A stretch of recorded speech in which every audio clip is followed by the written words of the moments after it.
നമ്മൾ നോക്കാൻ പോകുന്നത് കഴിഞ്ഞ ദിവസം നമ്മുടെ കമ്മ്യൂണിറ്റിയിൽ എടുത്ത ഒരു ട്രേഡിനെ പറ്റിയാണ്. GBP/USDയിലായിരുന്നു നമ്മൾ ട്രേഡ് എടുത്തിരുന്നത്. സോ നമുക്ക് പോയിട്ട് ആ ട്രേഡ് എങ്ങനെയാണ് എടുത്തതെന്ന് നമുക്ക് ജസ്റ്റ് നോക്കാം. GBP/USD നമ്മുടെ ഡെയിലി ടൈം ഫ്രെയിമിന്റെ ഓർഡർ ബ്ലോക്കിൽ ടാപ്പ് ചെയ്തു, അല്ലെങ്കിൽ സപ്ലൈ സോണിൽ ടാപ്പ് ചെയ്തു. ആ ടാപ്പ് ചെയ്ത സമയത്ത് നമ്മൾ 1 hour ടൈം ഫ്രെയിമിലേക്ക് പോയതിനു ശേഷം ഒരു ചേഞ്ച് ഓഫ് ക്യാരക്ടർ കിട്ടാൻ വേണ്ടി നമ്മൾ വെയിറ്റ് ചെയ്തു. ഇതായിരുന്നു ആ ചേഞ്ച് ഓഫ് ക്യാരക്ടർ ലൈൻ എന്ന് പറയുന്നത്. സോ ഇവിടെ നമുക്ക് ചേഞ്ച് ഓഫ് ക്യാരക്ടർ കിട്ടി. ഇവിടെ ഈ ഒരു ഏരിയയിൽ നമുക്ക് ഇൻഡ്യൂസ്മെന്റ് കിട്ടിക്കഴിഞ്ഞാൽ ഈ ഒരു ഓർഡർ ബ്ലോക്കിലാണ് നമ്മൾ എൻട്രി ആവാനായിട്ടിരുന്നത്. So let see what happens. ഇവിടെ മാർക്കറ്റ് നമുക്ക് ഒരു ഇൻഡ്യൂസ്മെന്റ് തരികയും തന്ന ഈ ഒരു ഏരിയയിൽ ഇൻഡ്യൂസ്മെന്റ് തരികയും തന്നതിന് ശേഷം ഇവിടെ ഒരു പവർ ക്യാൻഡിൽ അല്ലെങ്കിൽ ഒരു IFC ക്യാൻഡിൽ നമുക്ക് ഇൻസ്റ്റിറ്റ്യൂഷണൽ ഫണ്ടിങ് ക്യാൻഡിൽ നമുക്ക് ഇവിടെ കിട്ടി. സോ അതൊരു കൺഫർമേഷൻ ആണ്.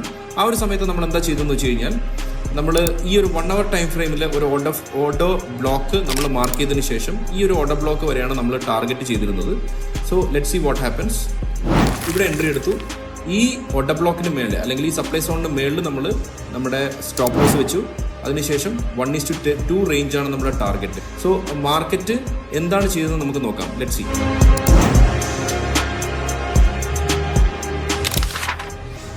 ഇതിപ്പോൾ ലൈവ് മാർക്കറ്റ് എത്തിയിരിക്കുകയാണ്. മാർക്കറ്റ് ഏകദേശം നമുക്ക് 1:2 ആൻഡ് എബവ് നമുക്ക് ഇതിൻ്റെ അകത്ത് തന്നിട്ടുണ്ട്. സോ ഇതുപോലുള്ള ക്വാളിറ്റി കണ്ടന്റ്സിന് വേണ്ടി നമ്മുടെ ചാനൽ ലൈക്ക് ചെയ്യുക, സബ്സ്ക്രൈബ് ചെയ്യുക. Thank you so much.